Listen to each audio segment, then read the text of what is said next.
Okay, welcome to Film Club. This is actually the first proper one of the year. Last one was just a look back on 2025. I'd love to see what Guy Gardner looks like. He's teasing us um, something chronic. Um, I've obviously come as Matthew Bennell Bennell from Invasion of the Body Snatchers. So you can obviously see I'm a absolute carbon copy of Donald Sutherland. Yeah, Um, I did it the same as well. I did go. Yeah, Sam's had me under the curling tongs all day, nice. and a bit of hair dye, and yeah, the moustache took a bit of cultivating as well. But there it is. We'll have to wait and see if Guy can get a photo. Maybe we can have a see what he looks like in the chat if he can take a photo of himself. So for those of you who've not been here before or looking at the recordings, I know Alison and Sam have. This is VHS Film Club where Guy and I go back to the 80s to choose between two movies, which you can see behind me. Back in the 80s, we were both struggling artists, and we only had enough money for, maybe a full pack of beer, a packet of peanuts, and one video. So we've got to try and decide between these two fine films here, which today is Carlito's Way and Invasion of the Body Snatchers. What have you been up to, Guy? Well, I get you to Uh, multitask. well, I've had myself completely copied as an alien, so the guy Oh, you know is sort of gone. And this is the sort of new improved version, which you okay. obviously might get to see in a minute if I can sort this out. Yeah, I feel a lot better because I don't have any emotions anymore. Um, just like the pod people said, it's absolutely brilliant. Just Okay. getting on, and the old guy's just a load of sort of fluff, Okay. in the bin.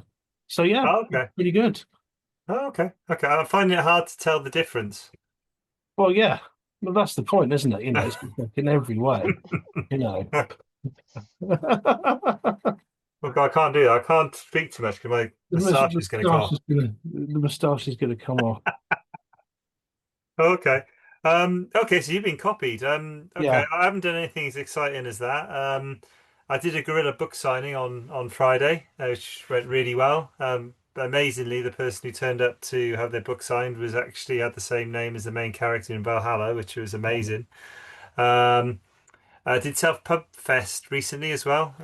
You can catch up with that online. Something called someone called Morgan Bailey arranged. There's a physical one on the 26th of April as well, which I think I'm on the first reserve list for. I got in a bit too late for that.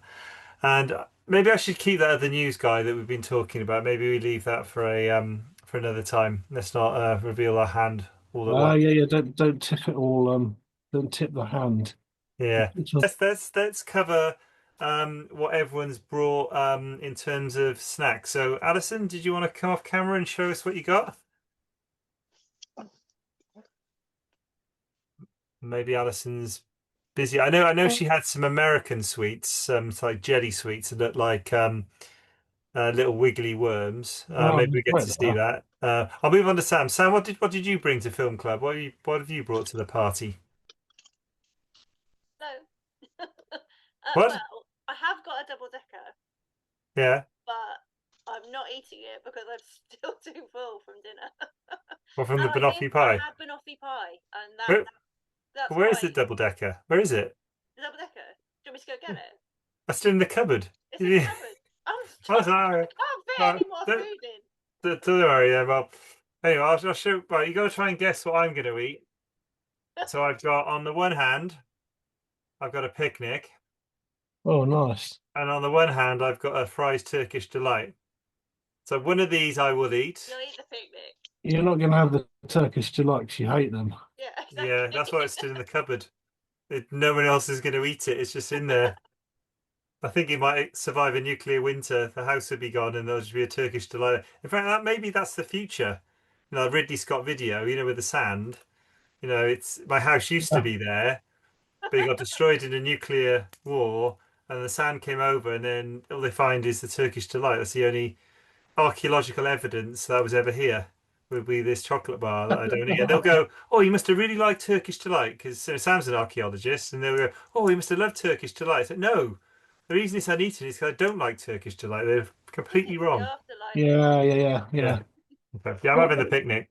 Oh, Alison's on that. I think Alison's there now. Has Alison got any sweets she can wave at us?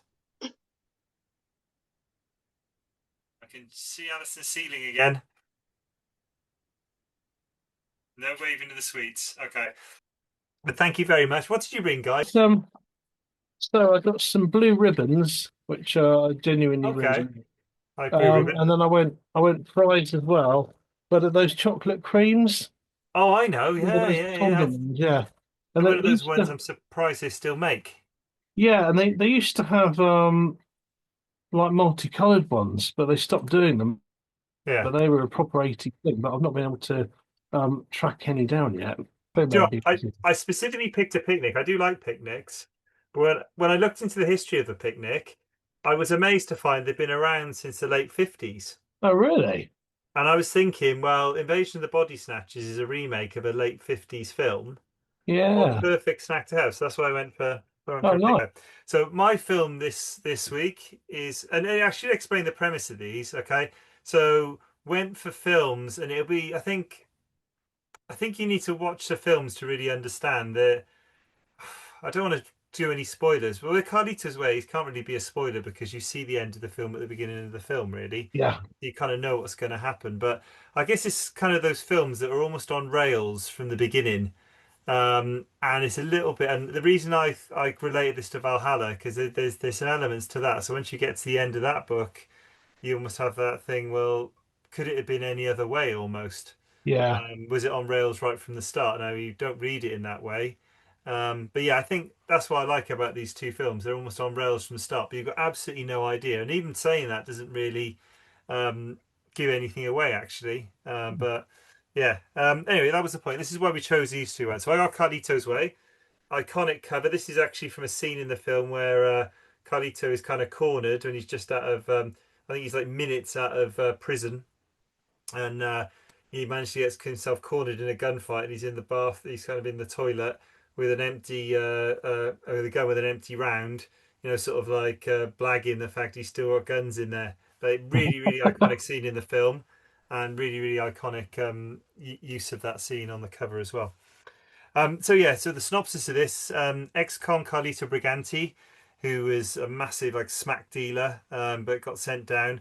He gets an early release from prison, and he's absolutely dead set on going straight. He doesn't want to go back to that life. But again, the whole premise of the film is, well, can he change that fate, or is he destined to die on the streets? I guess like almost like the rest of his crew end up being, or the rest of his peers. Um, there is actually a sequel for this one called Carlito's Way: Rise to Power, but a prequel. I imagine it's not very good. It was made in 2005. Yeah. I just can't see it being any good. Um, but No, anyway, it is there if people want to go watch it. But I won't be watching that one. not Uh, here. no, Not on this no, show. no. So released in 1993. So we're getting further on into the. We usually hang out in the 80s films, but this is actually a 90s film, but still would have come out on VHS. Original certification at 18. Definitely stood at 18. Yeah. Definitely. Um, cost 30 million to make, and made a respectable 64 million, so doubled its money. But very glad they didn't do a sequel of this. I don't think it really lends itself to a sequel, prequel. I think that's why they went backwards with it. Um, so who's in it? We've got Al Pacino, one of Hollywood's greats, as Carlito Briganti. I was trying to think of films I really like that he's been in, though. There's a lot of Oh, films I'm probably not so. Anyway, killer cast in this. Sean Penn as Kleinfeld, Carlo Briganti's guest best friend and lawyer. Um, I think Sam thought I was going to be Sean Penn, but my hairline is too. I've got the moustache and my hairline's too low yeah. You for need to that. shave it back a bit. I'd have to shave it back, yeah. Um, I'm trying to think of the Sean Penn films I like actually, and it wasn't too. Actually, if I go back to Al Pacino, I was thinking the film I really like is The Devil's Advocate, Oh, '97. yeah. But I know he's been in Yeah. loads of other stuff. I was trying to think of films I really liked. So yeah, I know he's been in lots of Godfather and lots of really iconic films, Scarface and stuff. But yeah, I was trying to think of ones I like. Same with Sean Penn, really, really iconic actor. But I was trying to think which films do I really like he's in, and he was in a film, another '97 film. Seems to be a great year for '97 films, called U-Turn, Oh with Nick yeah, Nolte, and I think, oh God, what's it? Jennifer Lopez in it as well. But I would say in this film, Sean Penn is unrecognizable. In U-Turn, Sean Penn looks like the coolest guy ever. yeah, He looks cool as, and in this yeah. film, he is unrecognizable as Kleinfeld. Um, Penelope Ann Miller. Oh, go on. No, I actually thought he was Robert England when I first Oh, started watching it. Oh, that's Robert England. I didn't realize he was in this, and I watched like quite a bit of the film before I sort of twigged that it wasn't actually Robert England. But I'm not the only person to have made that oh, mistake. A lot of people have said, "Were you in Carlito's Way?" oh. And he's been like, "No, I was Freddy Krueger." It's like, "Are you sure?" But he like really sort of looked a bit like him. Well, I thought anyway, but I like the fact people say, "Are you sure? Are you yeah, sure what film you're in?" Um, there's also Penelope Ann Miller as Gail, who's Carlito Briganti's ex and becomes again girlfriend. God, this thing's falling down in here. Wow. She was in a film which I remember really liking called The Relic, again a 1997 film, like yeah, a that bit rings of a a bell. scary kind of jump scare kind of film. I think with some monster kind of coming out of some sort of archaeological find. John Leguizamo as Benny Blanco from the Bronx. Absolutely brilliant, that guy. If you think Yeah, about the films he's done, there was loads more films he's done that I really like. Romeo and Juliet, 1996. Spawn, he was a clown in yeah. Spawn, 97 again. He was in Summer of Sam, 1999. And the one that really kills me, really, because it shows his range. He's Ice Age. He's in Ice Age. He's Sid the Sloth in Ice Age. You couldn't be Oh, any more, sort of benign. He goes from Benny Blanco, really like nasty gangster, to Sid the Sloth. Absolutely brilliant. Love that guy. brilliant. Louise Guzman as Pachanga, one of Carlito's friends. He was in Boogie Nights again, 97. All these films out in 97. Yeah, Uh, Guy called James Rebhorn as Norwalk, the FBI. I think he was FBI, wasn't he? yeah, I yeah, think. yeah, Yeah, he was in Independence Day, 1996. Oh, another actor who was absolutely brilliant in this, Viggo Mortensen as yeah. Larlene. Most people know him as I can't remember the character's name now, but in Lord of the Rings, Aragorn, isn't it? Aragon, yeah, Yeah, yeah, yeah, absolutely brilliant in this film, though. Leilene, the way he plays that character, absolutely brilliant. yeah, And then a few other kind of littler characters. So Adrian Pazdar as Frankie. So he was the mobster's son who comes along for the boat ride. Um, I didn't know he was in Top Gun. Actually, that Oh, surprised me. I was really? trying to think. I can't remember seeing him in Top Gun, but I remember him from was the TV show Heroes, Yeah, yeah, yeah, 2006 to 2010. Um, it's John Ortiz who plays Coty Briganti's nephew. He's in Silver Linings Playbook, and a yeah. really, really good film that is. Really, really good. Jennifer Lawrence and the guy who I can never remember his name, guy from The Hangover. And then a guy who's turned up on Film Club loads of times, Rick Avales, and I'm not even going to try and say his name because I'm going to offend a lot of Puerto Ricans watching. But he's been in so many things. So he's been in the Cannonball Run. He was in the truck that kind of jumped into the kind of like drove into reception of I think it's the Cannonball. It's the Cannonball Inn, isn't it? In 1981, he was in The Stand. He was the Rat Man in The Stand. And also, which I really liked, there's a film I love called Joe's Apartment. Have you seen Joe's Apartment, Guy? Joe's apartment. That does ring a bell. T It's tell me more. It does ring it, a bell. it's a guy from Sliders, and he moves into an apartment, and it's the only apartment in New York he can afford. And Yeah, he finds it's full of cockroaches, but they're all talking cockroaches. So he that's ends right. up Yeah, it's absolutely brilliant. But he's in that. He's actually one of the voices of one of the cockroaches. yeah. So he's in that as well. So it's brilliant. Was anyone in this film that you think I missed? Anyone that you Um, picked out? no, I think you nabbed all the same people that I did. I'm just having a quick look. No, I think you absolutely nailed it. Who I was going to ask you actually, because who is the guy that was the mob boss that was in Rikers Island? Because he was great. Oh, I think that was the guy. Probably come back to it, but I think that was the guy who actually was really in the mob. Ah, okay, yeah. Might explain why he's so damn scary. Because he was terrifying, and Yeah, he had some like great lines. He just like sort of he said, "What was it? I'll snap your neck like a breadstick," yeah. Well, and do you things know like what? that. When we get to the the interesting facts, we'll come Fun back to that, fact. 'cause I think that's who that guy was. Ah, right.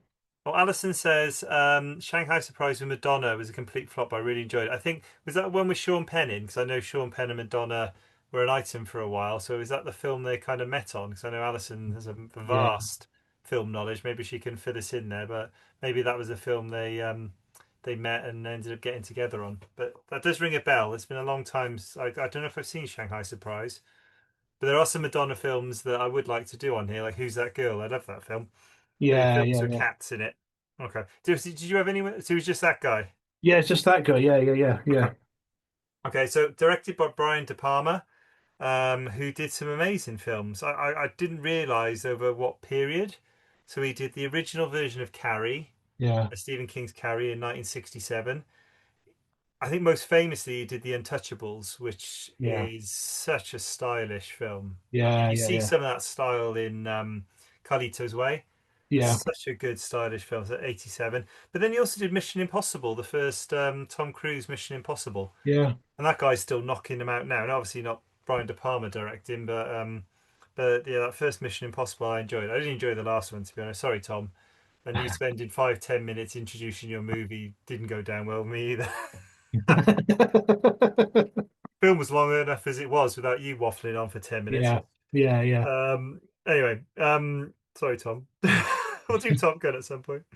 Um, Written by Edwin Torres, who also wrote the novels the film was based on, so specifically Carlito's Way, and I'm assuming, I assume these are in order, and After Hours, so it can encompass yeah. both books. And then I think he was mainly the kind of the main story, but then a guy called David, I don't know how to spell that, I don't know how to say that either.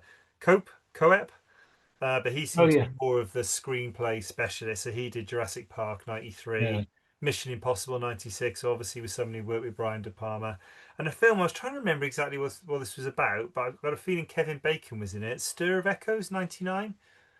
Oh yeah, that's right. Yeah, that was really good. Don't remember it so much. Every time I try and think of it, I think of Hollow Man, which was another Yeah, one with Kevin Bacon, but I can't remember. I remember it being good, but I can't remember much about it. So maybe we have to reacquaint yeah, ourselves with that. Right, we've got to go on to the music. You're my music guy. yeah, So composer here was Patrick Doyle. yeah, He also did amazingly, like a really big range. Did Harry Potter and the Goblet of Fire yeah, 2005, and also Brave in 2012. So yeah. what did you think of the score in this one? Oh, I love that. This is actually one of my favorite all-time movie scores. And I hadn't seen this film for absolutely ages, and I'd sort of forgotten, um, I'd forgotten like lots of it. And one of the things was the music, and it was absolutely beautiful. And so kind of like I really liked the way it was his sort of music, and then that was kind of interspersed with quite a lot of like Latin bands and Cuban stuff, which like really then sort of set the tone of the film. Um, but it kind of his music seems to write quite sort of sad like sort of melodies, and it went Yeah, really well with it because it's quite a violent film, but that kind of side to it um reminds me a bit of Ennio Morricone used to do that with the westerns, like some quite violent scene, and then be like a yeah. really pretty sort of theme over the top of it, and I love that. So absolutely top notch on the music. And he wrote the music to something else. I can't think. I might think of it in a minute what it was. Okay. Oh, Ronin. I think it was he did the music to Ronin, which is really nice, kind of The like a Robert De Niro film. yeah, yeah. Yeah. Okay. Yeah. Yeah. Okay. But yeah, fantastic. And I didn't sort of realize he's obviously a bit older than I thought, because I didn't realize that he was like around during this period. But yeah, he's obviously been doing it like a long time. Yeah.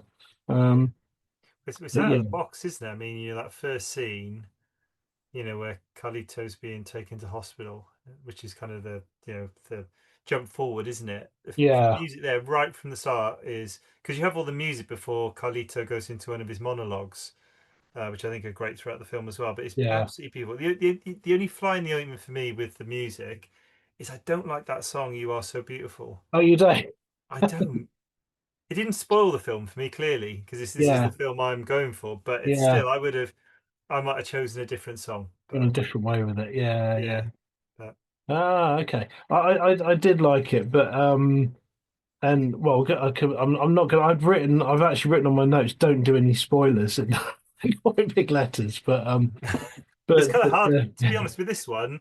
Within 5 minutes, you know what's happening. you kind of know what's gonna Anyway, you happen. know what the end is. It's one of those ones where they flash to the end, and then you're like, "Well, how Yeah, do we get here?" Which is I think it's a really cool thing to do, but also a really bold thing as well because it's kind yeah, of like it's a bit like a chef making a meal just with like five ingredients, but you know all those ingredients have to be absolutely perfect and cooked perfectly for it to yeah, work. yeah, And yeah, yeah, I think it's the same if you start a film and you show the end, you've got to be absolutely spot on with how you build to that end yeah, because if you're not, then it all falls apart. So yeah, I think it's a very brave thing to do, but done really, really well. yeah, Okay. yeah, yeah. And given the length as well, because he nails it. It's like 2.5 hours. It's over two Yeah. and a half hours, Yeah. and all of that. There's never a bit where you think, "Oh, come on." Let's pick it up here. It's really tense, like really sad, and it kind of combines up both things. I mean, I'm going kind of like going through a film, but I remember sort of how good it was. I was watching it, and it's just like really tense and really touching at the same time. It's like quite a Yeah. like Yeah. Yeah. novel sort of Definitely. combination. But Definitely. Before we get into the kind of more sad bits, did you appreciate any funny bits in this film? funny. There's some great lines, but I thought I might leave the one-liners to you because you probably got some. Um, I've Okay, got, I've definitely got. I've just got a few. All of them come from Carlito, by the way. yeah, yeah, yeah, He's yeah, yeah, brilliant. I like I like the one where he's talking to his kind of his ex-boss.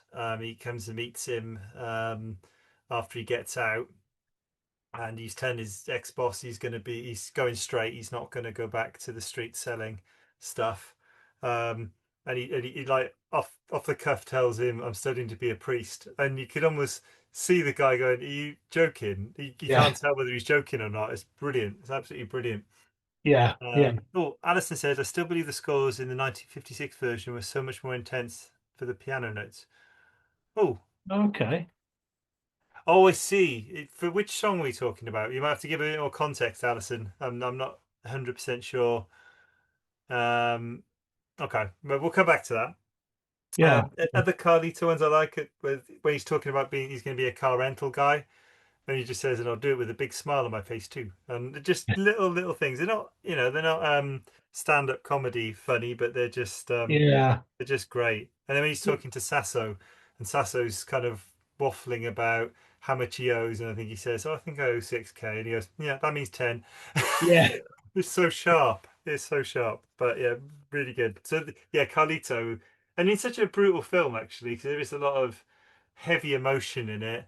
yeah, It's nice to have those funny light bits. It's something I use where I write as well. I think it's really really important to have yeah. those. But yeah, Carlito's very witty. He's I not. am. I don't think he built his empire on just being just being scary. I think he had that in him, and obviously we see him in a Yeah, different part of his life. But at the same time, I think there were other skills he used to build up that empire before he was yeah, born. yeah, yeah, yeah, yeah. I Okay. like Heinfeld shouting at everyone. The guests are getting a bit out of hand and having a little bit of sort of special relaxation time on the lawn. And he's sort of starting to shout at everyone and swearing at them, telling them to behave when there's guests. What do Yeah, they I think forgot they're about that. doing? You're right, actually. Kleinfeld does have some lines. That is But true. yeah, that's really good. And his sort of general like wait, he sort of pulls a gun on someone, doesn't he? And Yeah, like Carlito's like, you wave that in the wrong face and yeah, all the sort of lines like that are really good. I really like that. yeah. I think Al Pacino and Sean Penn really are the standout actors in this They're in this brilliant, and film. then, I mean, I must say, like I'm not like a massive Sean Penn fan, but he kind of nearly steals the film. He's Mm. so good, and his character's so good. Kind of like you can see he's just gone from being like he's just slipped over the edge, and then he's like on this sort of fast track. He can't sort of get out of it anymore, and Mm. he's just doing all this sort of coke to try and maintain. Well, when we've been there, some sort of equilibrium. It's easily done. And I just think. Yeah, it's absolutely brilliant in it, and it's kind of great. You just see his gradual sort of decline, and it's like an opposite to Carlito, who's trying to sort of get away from that Yeah, and yeah. not be part of that. It's really, really Yeah, cool. that's kind of interesting. I hadn't really thought of it in that way. They kind of pass each other, don't they? That's Yeah, interesting. Yeah, sort of that's mirroring. interesting. Yeah, Um, yeah, so it's just some interesting bits. I mean, just from a personal point of view, I feel like Carlito's monologues in this film really draw you in. yeah, You see the film from Carlito's perspective all the way through. If this was a, I don't know about the novels. Maybe they are a first person, but if this was a, this is this is how I imagine a first person book being done as a film because you see the yeah, whole yeah, film yeah. through the eyes of Carlito, and his monologues really, really draw you in. Oh, Sam, what Sam said here? Hang on. Totally Oh bottom. yes, your cola bottle issues guy. We won't go Yeah, there. Sorry, that's a touchy subject, and yeah, we're yeah. constrained by contract not to mention it, so we're going to have to redact that. I'm sorry, Sam. Okay, so that's some other things as well. Yeah, please chip in at some point if you have something Yeah, else. Interesting, Al Pacino and Penelope Ann Miller became romantically involved during filming, which isn't unusual. yeah. Unfortunately, though, Al Pacino was already in a relationship when he was Oh, making that film, which made it for a kind of a difficult premiere um, with Al Pacino's girlfriend entirely avoiding Miller during the whole of the oh, premiere. Um, Interestingly, as well, I think this fact is really interesting given the previous one. Al Pacino specifically asked for Penelope Ann Miller to be yeah, his co-star. Interesting. Um, I like the fact John Leguizamo turned down the part for Benny Blanco four yeah, times, and only took it after Brian De Palma kind of like allowed him to improvise many of his lines. And I think actually yeah, that worked a lot. I think that happened quite a lot in the film actually, because I think particularly some of the Puerto Rican language wasn't quite right. So it yeah, was, I think the actors there who had Puerto Rican heritage were able to kind of make that work, which yeah, obviously added to the authenticity of the film. Yeah, Torres actually wrote the book, took Pacino to East Harlem to get a kind of feel for where Carlito would have come from, which I thought was which was quite cool. Um, there's someone called Yelba Zoe McCourt who plays Benny Blanco's girlfriend, who was actually John Leguizamo's real life girlfriend at the time. Didn't last though. They got married and divorced. This fact though I thought was brilliant, and I didn't know who this guy was. I had to look him up. There's a guy called Alan Dershowitz, and he threatened a lawsuit against the people who made this film because he felt David Kleinfeld was based on him. And I read that when, who is this guy? yeah, And then I kind of looked into it, and he was a prominent criminal defense lawyer, recognized for his work for defending high-profile clients like O.J. Simpson, yeah. Jeffrey Epstein, Oh, and oh, Donald Trump. oh my God. Jesus Christ. I Yeah, mean, talk about, life imitating art and backwards. I thought it was amazing. I think of all the kind of interesting facts of all the films, I think that is the one. yeah, That is amazing and so kind of current as well with all the stuff coming out with the Epstein files and stuff as well. yeah. That's Wow. incredible. Yeah, I'm sure this guy Alan Dershowitz has been on Epstein Island as well, I would guess. Yeah, I allegedly, sorry, Alan, in case you yeah, see this. yeah, If I'm yeah, wrong, I apologize. I'm not. yeah. Just I'm keep gonna have to using cut that one out. allegedly. He's got a track record in suing people. Yeah, Um, Interesting. Brian De Palma wanted to shoot the climax of the film at the World Trade Center, yeah, but it'd been recently bombed, so it wasn't possible. So he shot it in another railway station. And you remember the iconic scene in The Untouchables with the baby carriage as well. yeah, yeah, I yeah. remember that. I think that plays out in the computer game as well. Oh, Oh, really? Alison says the song main title has such a traumatic take, and the keynotes were emotional. Carmen Dragon orchestrated it beautifully. Wow. Oh, But yeah, I agree with you. I think it was absolutely brilliant. Really yeah, set the tone. Oh, this is the fact I wanted to get to, Guy. The one you were talking about. So Frank Minucci, who played Tony Taglialucci, yeah. the guy in prison, was a real life mob enforcer Oh, really? who confessed he would beat people who owed him money with a hammer and drag Yeah. them across the street chained to his car. So he chained him to his car and then drive off. But then became married, became a father, bought his way out of the mob, and eventually became a evangelical preacher. Wow. Amazing story. I mean, some of the facts in this thing are so. and how real life they are as well. Yeah, Blimey.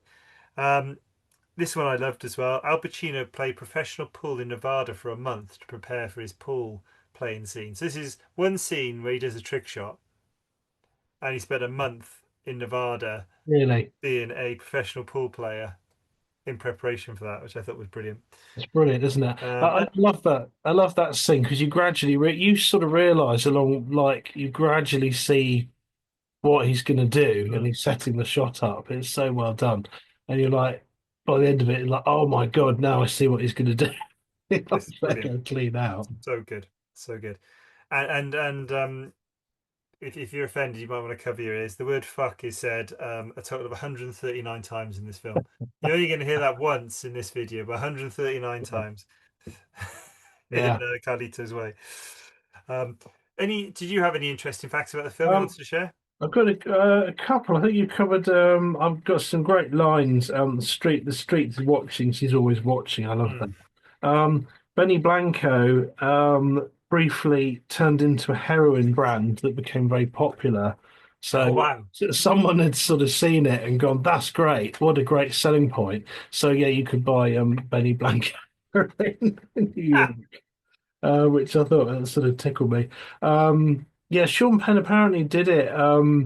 He wasn't like super keen on doing it, but he just written The Crossing Guard, which I don't know if you've ever seen. It's a really good movie, Yeah, I and remember he that. was sort of struggling to get it made.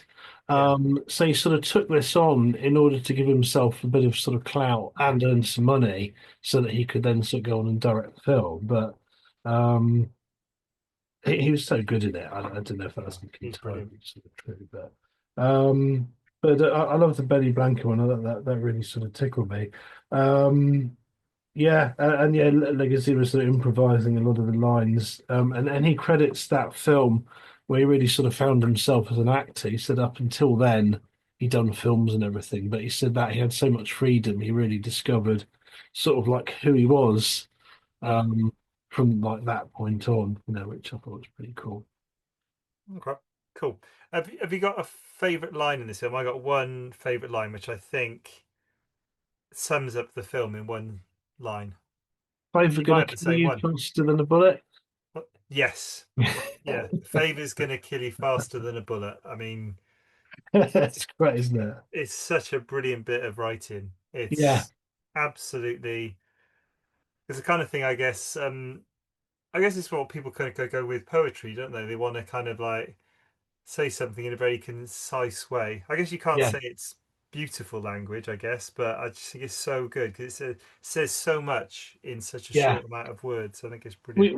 We sort of aim for that stuff, don't we? A kind of word that like a sort of tin opener will just open this entire sort of world, Mm, and to say that in like one line, and that's what we aim for, isn't it? And yeah, that but that yeah, is that is. I don't know if it was how it was marketed, but that would be the.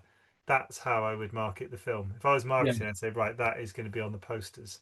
yeah, That's what I would do. absolutely, yeah, yeah, yeah, Okay. yeah, Well, Alison says that's a story of my life. I'm assuming she's saying that a favour will kill her faster than a bullet. I think. I yeah, think that's what she was saying. yeah, Unfortunately, we're losing Sam. I understand. I understand why, but she's going to go for Carlito's way. But anyway, we'll get to that later. We'll get to that argument later. So I'm gonna take a break from talking now. I'm gonna yeah, hand over to the guy Gardner, who's gonna front up his film and give us a synopsis of Invasions of the Body Snatchers 1978 version, just to be clear. yeah. Oh, right, okay, because that's not the one. No, it is the one I did. That's not the one I need to eat. Um, Well, I'm going to eat this picnic. Nice. Yeah, Invasion of the Body Snatchers. Again, it's sort of completely different and yet not. There's sort of some big similarities in some ways because it's about love, isn't it? So, in some ways it's actually exactly the same. Really short synopsis. Basically, goopy, formless aliens come to San Francisco. They sort of get blown on solar winds. They come down in the rain and they start taking over the whole show, completely changing people. I mean, it happened to me. I can tell you this because it just happened to me. I am one of them, so it's easy for me to talk about. Um, they take people over. They look very similar. They look the same, but they're sort of not. and they don't have any sort of emotions, and basically they've been completely sort of absorbed, and they turn into aliens. And there's no, I mean, again, we don't want to do spoilers. It doesn't sort of end, maybe quite how one would hope. Not a Hollywood ending, I would say. It's not exactly a Hollywood ending, and it's kind of, for that reason, I think it's brilliant. But it stars Donald Sutherland, who's obviously been in an absolute ton of films. Dirty Dozen, MASH, Don't Look Now, which in fact the hair that you're so beautifully wearing, I think it was from, he had that hair in Don't Look Now, and they Okay. loved it so much that they wanted him to have it in that film as well. So he had his hair in rollers for the first half of the film, and then eventually just got a perm because it was easier. He didn't want to spend the morning with hair in rollers. Um, Brooke Adams, who's been in sort of tons of films. Jeff Goldblum. Well, could Um, you before you move from Brooke Adams, I just want to yeah, mention, I think there definitely seemed to be a look for a leading lady at the time because I saw Brooke Adams and I thought, is she someone else? And I was thinking she looks very much like Margot Kidder, who was Lois Lane in Superman, but yeah, also like Karen Allen, who was in yes, Raiders of the Lost Ark. They all have a yeah, similar look. So I was wondering, I was thinking, was that the kind of look that Hollywood were going for at the time in a yeah, leading lady? Because they all seem to have a similar kind of look, I thought. yeah. That's a really interesting point because again, when I saw it, I thought, oh, it's Karen Allen. I didn't realize she was in this. Just Hmm. a sort of glance, and then it's, oh no, hold on, it's not. But yeah, it must have been a sort of a bit of a trend, maybe set by. Well, this was before Raiders, wasn't it? But maybe, This was, yeah, Raiders of the Lost mm, Ark was 1981. yeah. Superman, oh God, Superman. That was late 70s, wasn't it? Yeah, Superman. Superman could have been around the same time. Yeah, But yeah, it's an interesting point that.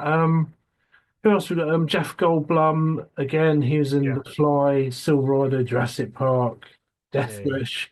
One of the few films where he's played a bad guy, actually, Death Wish. He's very good. Um, Leonard Nimoy, it's obviously Mr. Spock. Also, which I think they kind of used. Um, there's a couple of interesting cameos.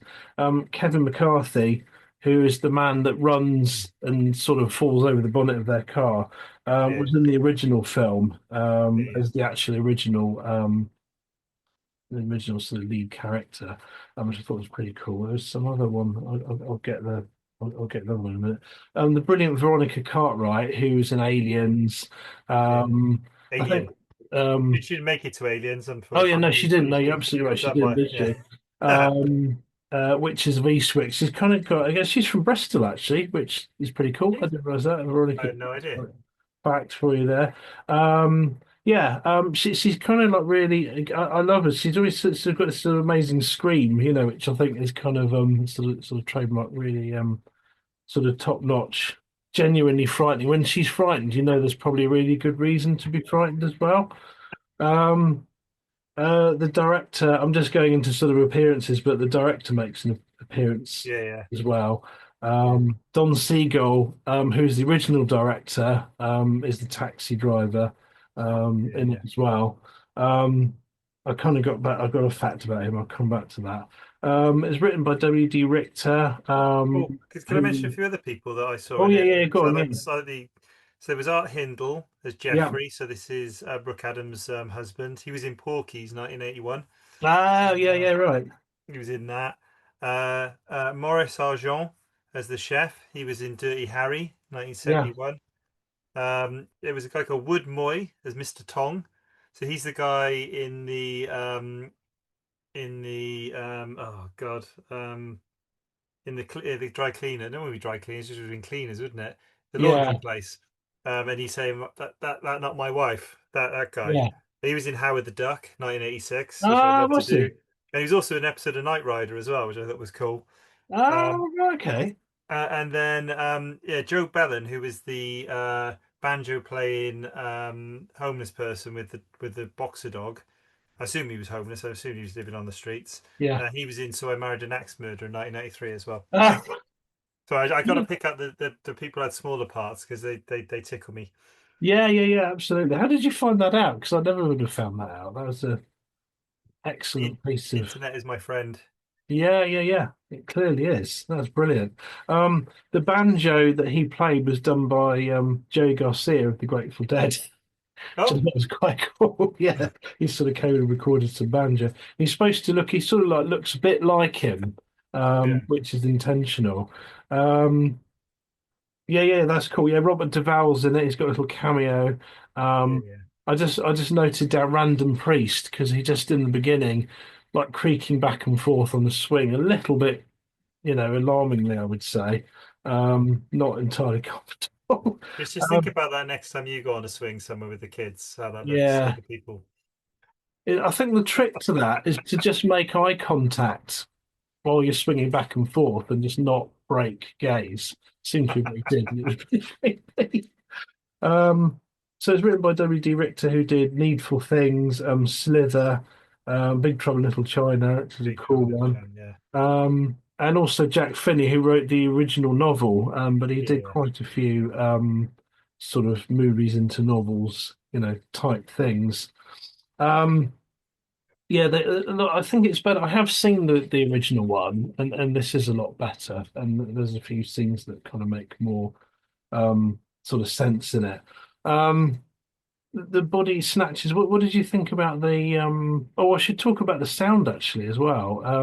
yeah, So the sound effects were brilliant. They kind of got Ben Burt, who he worked on sort of Star Wars and lots of things around that time, like designed the sort of special sounds. So they wanted everything to be quite sort of visceral. Um, so the screaming of the Body Snatchers was achieved by they recorded a lot of pigs, and so they got that sort of really disturbing high pitched sort of screaming sound. Um, so there's the sort of sound effects, and then there's the score, which was by a jazz pianist actually, called Denny Zeitlin. I originally misread it as Danny Elfman, and I thought, all right, that's another one that's been around for a lot longer.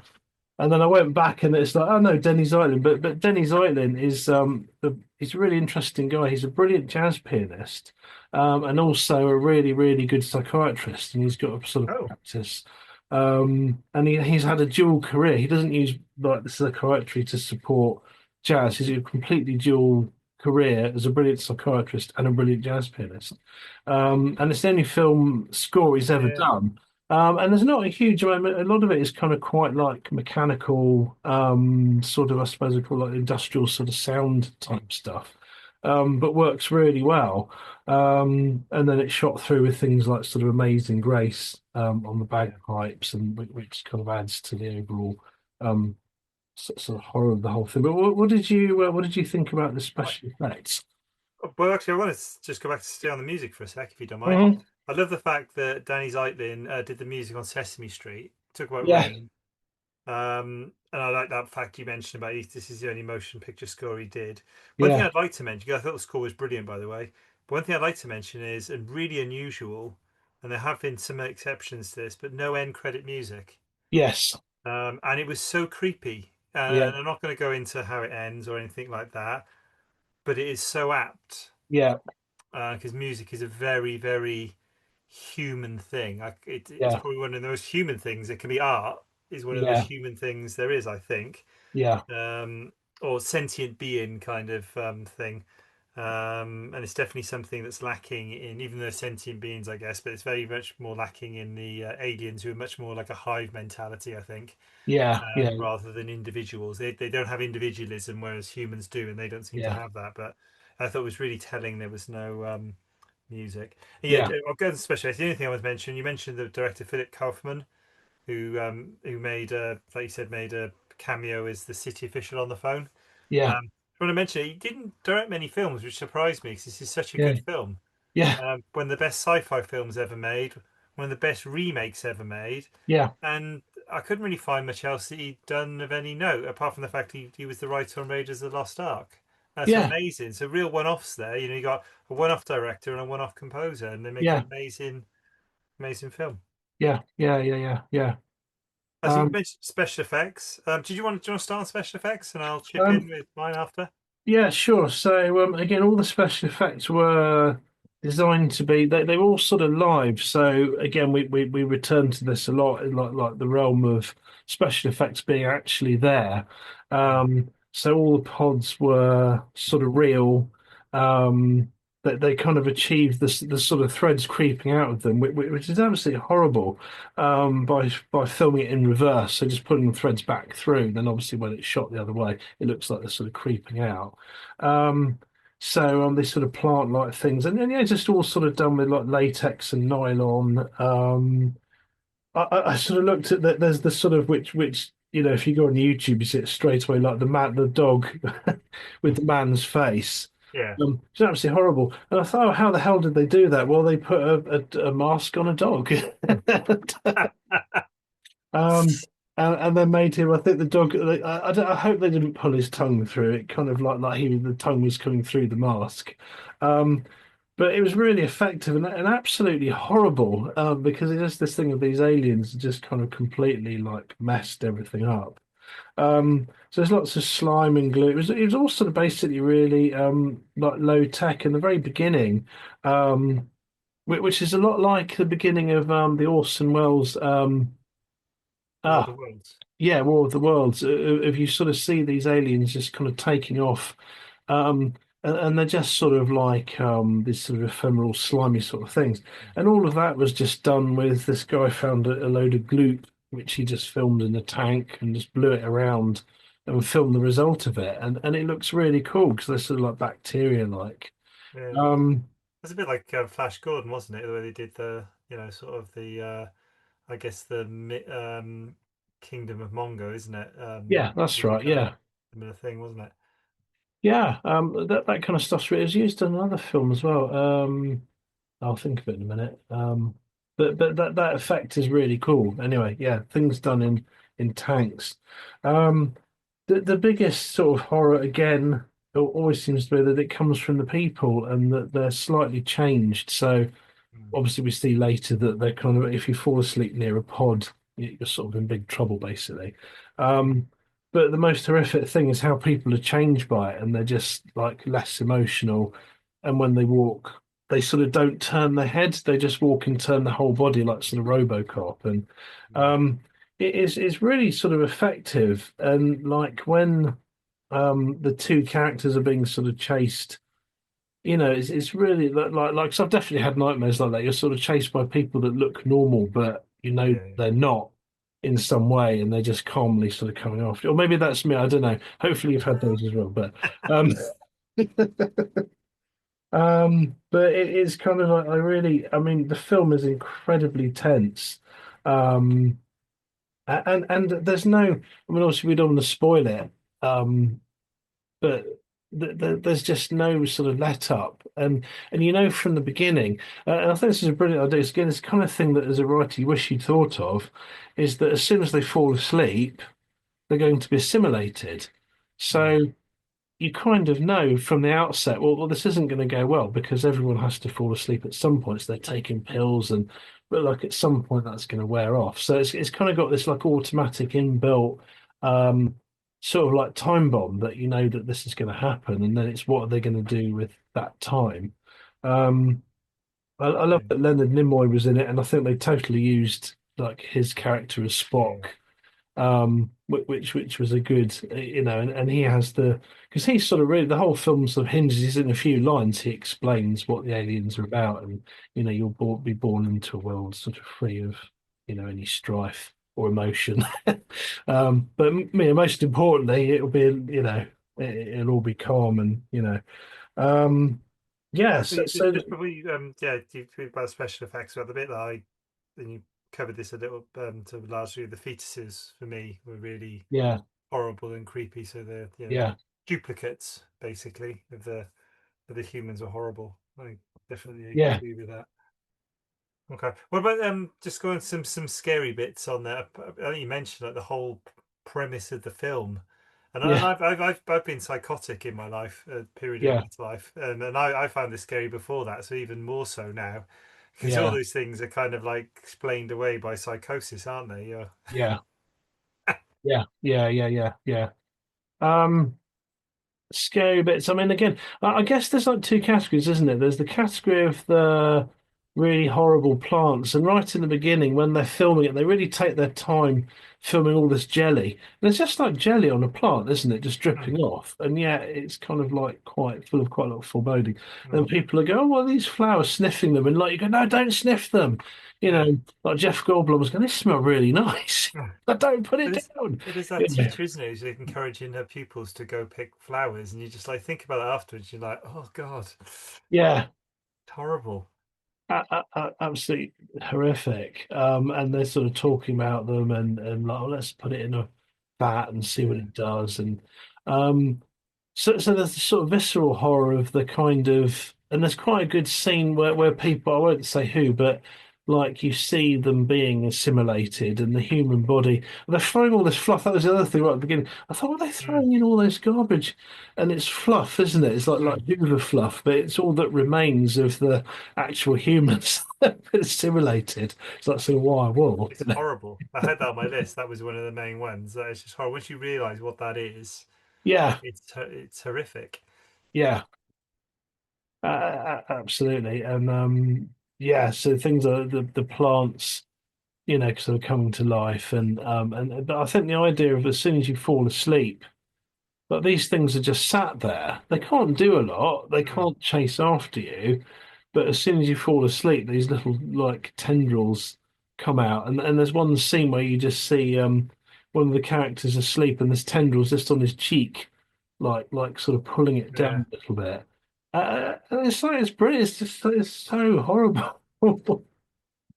No, I agree. I think that thing that you can't fall asleep, and it was used well in Nightmare on Elm Street as well. Yeah, It's a scary premise because yeah, eventually we do all have to fall asleep. So saying yeah, you can't fall asleep, it's like, well, it, you have to. yeah, There's only so long you can go before you're exhausted and you fall asleep.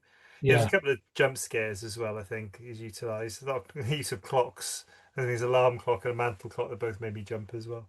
yeah. Um, Amazingly, I don't know if you picked up on this. This film's a PG, so Oh, back to really? like 70 and 80s PG. So you got a film that's scary as hell. Yeah, You got those nightmarish fetuses, and you got boobs as well. There's yeah, I think Elizabeth Brooke running through the factory yeah, just as she's changed. She doesn't bother to put anything on.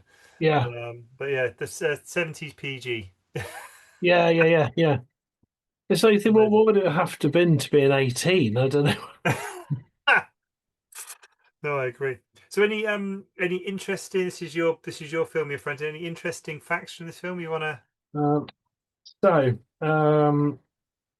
yeah, so Donald Sutherland was, because Denny Zeitlin did the score, he was originally meant to be a jazz guy, which, I think we need a jazz pianist as a hero. I'm just saying, it'd be quite nice to see that, We're at Um, Department of Health this time. I can't think of any other film where the hero works for the Department of Health. yeah, no, exactly. No, it's great. But I agree with you. We need to have a film where the hero's a jazz pianist. I agree. Yeah, you definitely need more. But there was a sort of thing I was reading quite interesting that was saying that one of the themes of it is obviously where it was set in San Francisco. It's Yeah, like the end of this sort of hippie movement, and the sort of idea was that it was all coming to an end, and everyone had to be sort of subsumed into the yeah, culture of consumerism. So it's like they were uh, almost like you could see that they could have been a bit crazy and hippie-ish, and then they yeah, yeah, ended up yeah. working for the Department of Health. So it was kind of like the theme of the movie, which I thought was pretty cool. Um, so Donald Sutherland was run over by a Volkswagen Beetle during the filming, and the driver he ended up on the bonnet, and the driver took one look and went, "Oh, not you." It would be bad, wouldn't it? If it's bad enough Yeah. you hit someone that it turns out to be like a Hollywood, Star of the film, the most yeah. expensive person in the whole film. Um, None of them. So nobody knew how the film was going to end, apart from Donald Sutherland apparently, and he was only told like the night before. Yeah, Because the yeah. original film didn't end like that. I think they did a more Hollywoodized sort of ending. Okay. Um,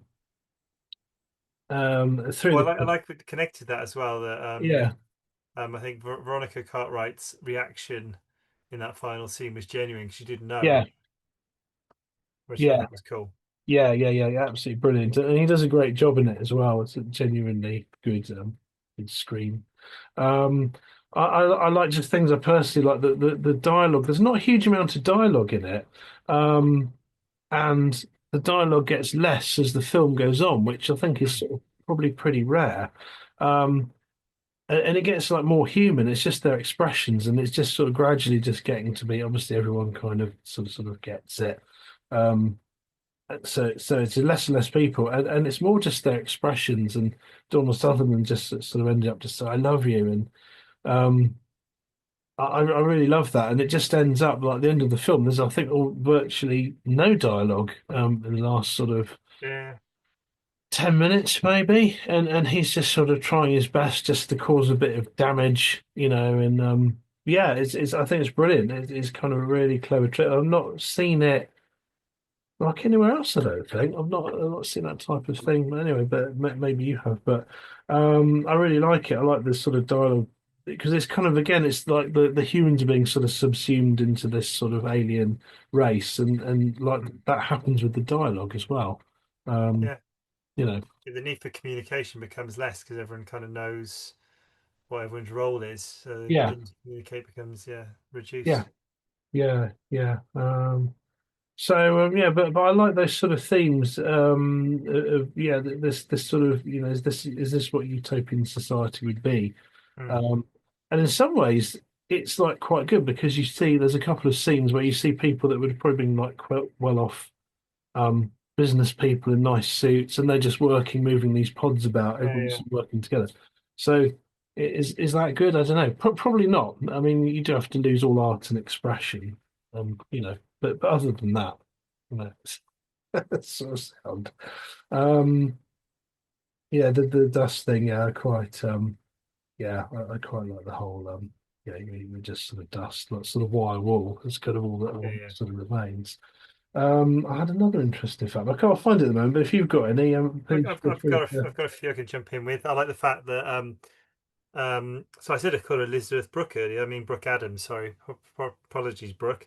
Yeah, I don't know who Elizabeth Brooke is. Anyway, when Donald Sutherland and Brooke Adams go in the taxi, and they look really nervous, that nervousness was genuine because Don Siegel, the taxi driver, was actually didn't have very good eyesight and was yeah, driving without his glasses. So their fear was nervousness was genuine. They worried he was going to yeah, crash the cab, which I thought was quite funny. yeah, Um, I like the fact that the day after the movie's release, people thought it was funny to leave things around San Francisco that looked like the pods from the film. Scare people, which I really love. I think that's yeah, brilliant. And people did call the police. They were so yeah, scared. Um, I also like the fact that Brooke Adams challenged Donald Sutherland to a foot race because there's a lot of the film where they're running.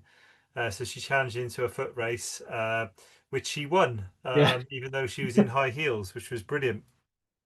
Absolutely fantastic. yeah, Um, I like the fact that Kaufman didn't get himself into a position to compromise himself and refused to Kaufman's the director and didn't refuse to do an alternative ending to the movie, yeah, which meant actually the ending that they filmed they had to go with because they had no yeah, alternative. He yeah, was worried about getting production company pressure for a different ending, so he yeah, basically chose not to film it, which I thought was yeah, brilliant. yeah. Um, Other things with it, just in my own thoughts now. There's a bit where Veronica Cartwright is giving a guy a massage and she's massaging his stomach. I didn't think you could massage a stomach, but No, maybe I don't know. no, That baffled me a bit. I love the backlighting when they're running through the tunnel as well. I thought that was yeah, really effective. I yeah, really like yeah, that. And then I kind of thought about this, and then I kind of did a bit of research. I was thinking, was lighting really that dangerous in the 70s? And I kind of did some sort of internet searching on it, and yes, it was. The light bulbs were very fragile, prone to causing fires. So yeah, actually, what I thought was a little bit over the top, what Matthew gets up to in the pod factory, actually probably wasn't as far fetched as I yeah, thought. So I had yeah, to eat some humble pie on that one. yeah, Um, yeah. Do you remember your fun fact? Oh no, it was the Don Siegel one. Okay, That he was got nearly it. won. I had another one though that Donald Sutherland wanted to do his own stunts in that scene in the factory, which he did. Mm. Um, So just climbing about again, sort of safety, 70s sort of health and safety, I'm guessing, probably pretty non-existent. So he was just climbing about with no wires or anything, and he did get that there's an explosion which he jumps out the way, um, and doesn't get hurt, but someone else was actually quite badly injured in it, but so he Oh wow. wasn't. Because Um, he was in the wrong place at the wrong time. yeah. So Yeah. he missed and dived out the way. It's like, well done, Don. That was great. But obviously someone else got quite badly Oh burned. But goodness. um, so yeah, so that was oh, and then yeah, the United Artists building appears quite a lot in it. That sort of pyramid building is sort of used quite a lot in some of the various shots, which is pretty cool. Okay. Do you have a favourite line in this film? I got two. I picked Uh, two. I couldn't pick between them. But have you got any favourite lines in this film? Favorite line. Have I got favorite line? There was one, and now I can't find it in my notes. But give me yours while I look for mine. I got two. One was just a simple one. I think Matthew's talking to Brooke saying you have to stay awake, which is kind of like almost like the one liner for the film again, a bit like the one we picked for Carlito's Way. Yeah, But the other one I really liked, and I think this is after um I can't remember just I can't remember I don't know if it's after Brooke falls asleep and he can't wake her up. Um and he kind of he says to her the boat's going to take us away. And yeah, I love it. It's a beautiful lie because he doesn't yeah, believe it either. You know, he's saying it because none of it's true, but he wants to yeah, believe it's true. But I yeah, love yeah, that. I love that beautiful lie. The boat is going to take us away. yeah, I yeah, thought yeah, was yeah, a really really poignant bit of script. I yeah, really like almost tragic, sad, line in the film. yeah. Absolutely. And I think it's almost the last thing that's probably said before it just falls into them just the last bits just running around. And so yeah, absolutely. Yeah, that would probably be mine. I think there's one, but I've only written, I scribbled it down when I was watching it. But you'd be born into a world, and it's Spock's line, Leonard Nimoy's line. You'd be born into a world sort of free of, kind of everything, Yeah, including yeah. sort of emotion. I thought it was great. But then he seems very emotional when he's locked in the freezer and Mm, he looks like he's about to die. He seems pretty scared. mm. So, maybe they sort of fear death as well. But yeah, but yeah, the boat's going to take us away. That's a brilliant line. Yeah, I'd go along with that actually. Yeah, Okay. So we come to the crux now. We've only got £1.50. We can yeah. only hire one film. Um, do you want to do your pitch first, or do you want me to do my pitch first? Um, well, I'll do my pitch. I think for uniqueness, I fell in love with I have to say, I fell in love with Carlito's Way. All over again. But I'm going to stick with my film, even though I'm going to watch Carlito's Way again because it was just so good. Um, but I love this. That there's no one's trying to explain anything. No one's going like War of the Worlds. The aliens get it, and well, they make themselves ill, don't they? They kind of get sick basically. Mm. But there's no sort of beating up of aliens and sticking it to them. It's just this is what happened, and it's like this sort of this like diary that's seen through this Yeah, guy.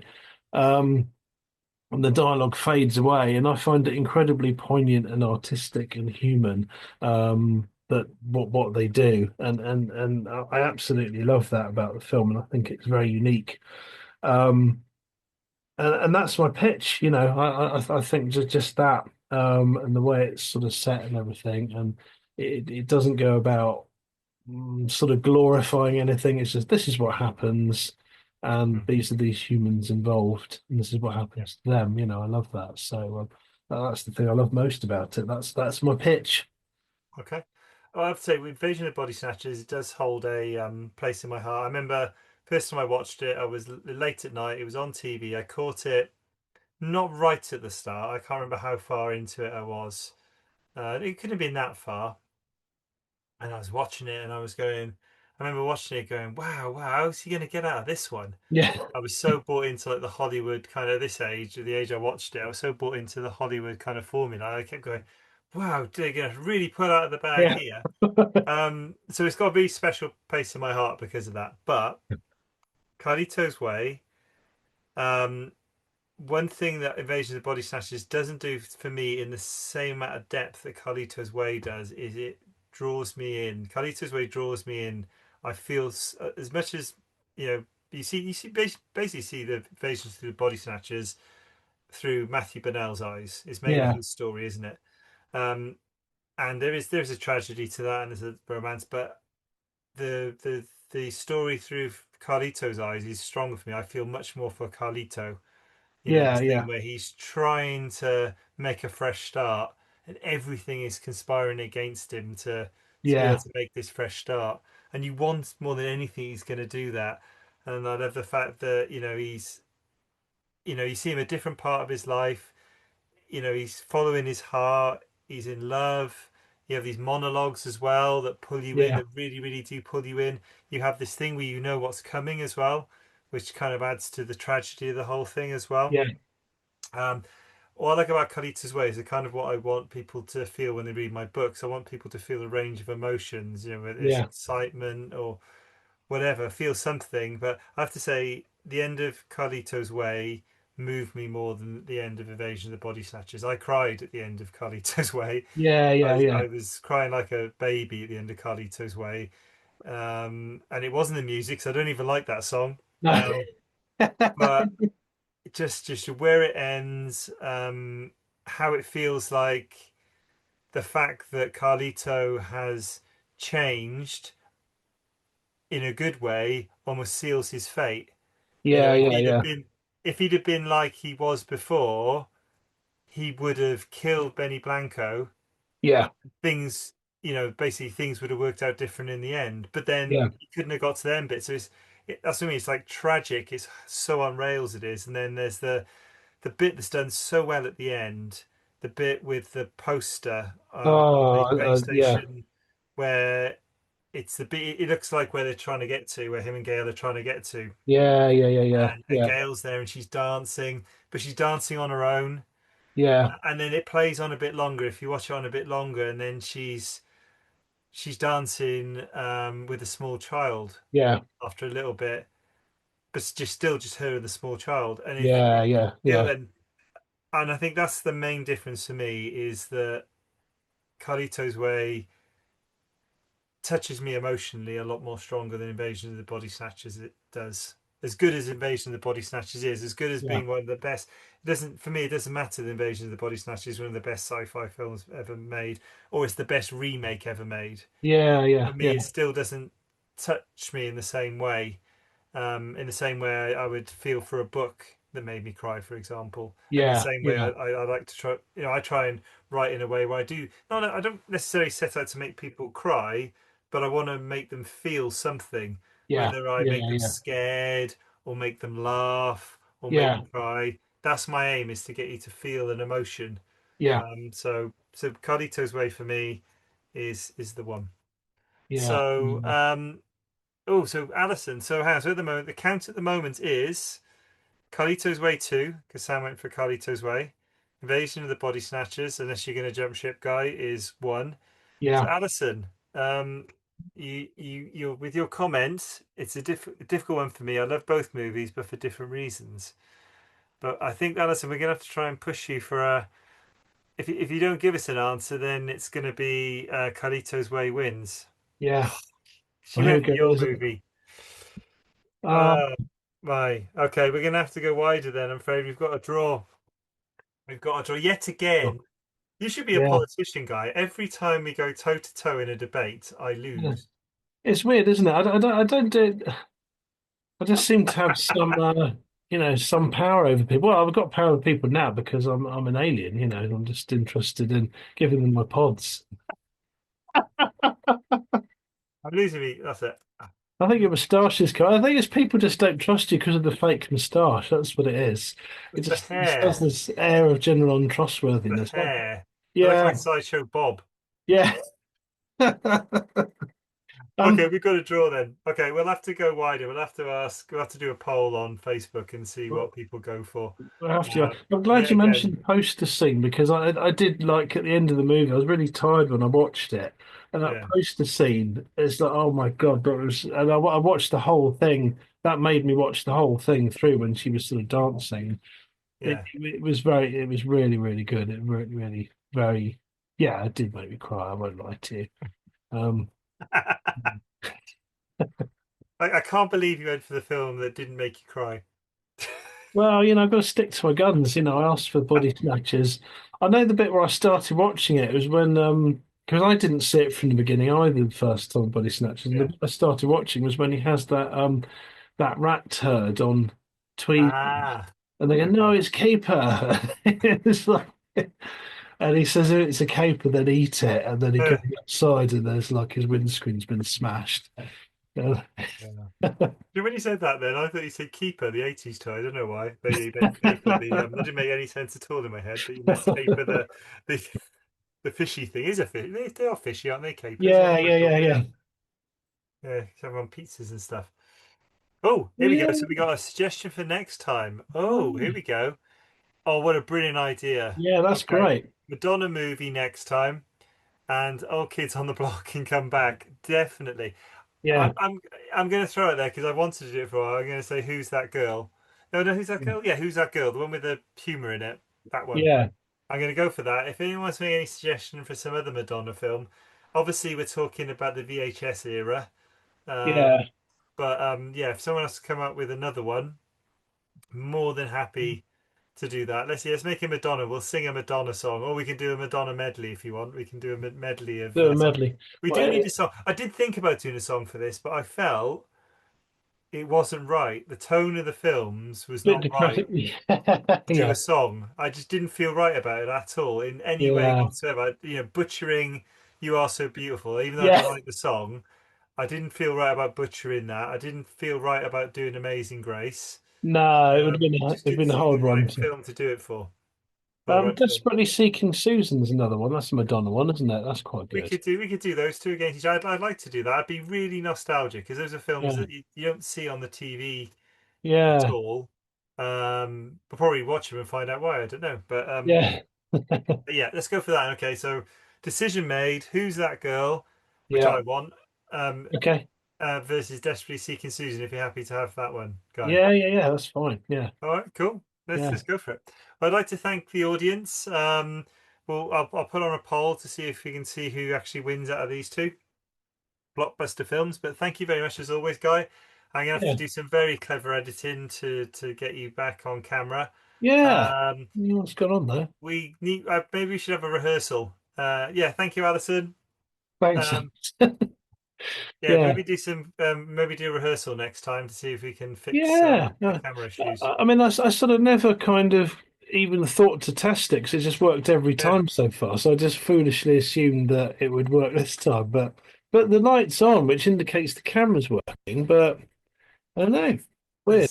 something along the chain. There's so many things that can stop it. But well, let's have Yeah, a let's work it out. Let's if we each have a session trying to work it out, it's a lot yeah, easier than doing it with an audience. yeah, yeah, yeah. Bit stressful. Bit stressful. Oh. Okay, well I think I'm going to wear this to work tomorrow because I'm enjoying it. I like it. Are you going to add the moustache to it? Or are you leaving the moustache? No, the moustache has gone. Unfortunately, I was going to try and do a real moustache, but then I didn't give enough growing time. Yeah, And I yeah. tried it and it didn't show up on camera, so I had to make one out of card and sellotape. All right. Okay, go. Brilliant. Always a pleasure, Guy. Yeah, nice one. Always enjoy it. It's great fun. Okay. Yeah. All right, that's excellent. So we'll see you with the Madonna then. Yes. See you next. That'll be interesting dress up session. Yeah. So You yeah, say, yeah. I've what was that? definitely. I feel thunder in Yeah. my heart that I just can't control. Yeah, I've got a couple of sieves, so we'll be away. Couple of what? Got a couple of sieves for the old the bra, the pointy bra. Oh, I see. You're pointing. Oh, Jesus Lord. I'm already thinking ahead, see. I think you've made a promise now that I don't think you can back out of. So Yeah.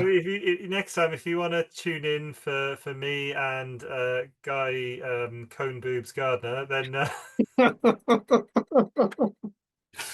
Yeah. then please do. Okay, all right. I'm gonna call it there, and yeah, I'll see you next time. Take care. Bye. Cheers, bye.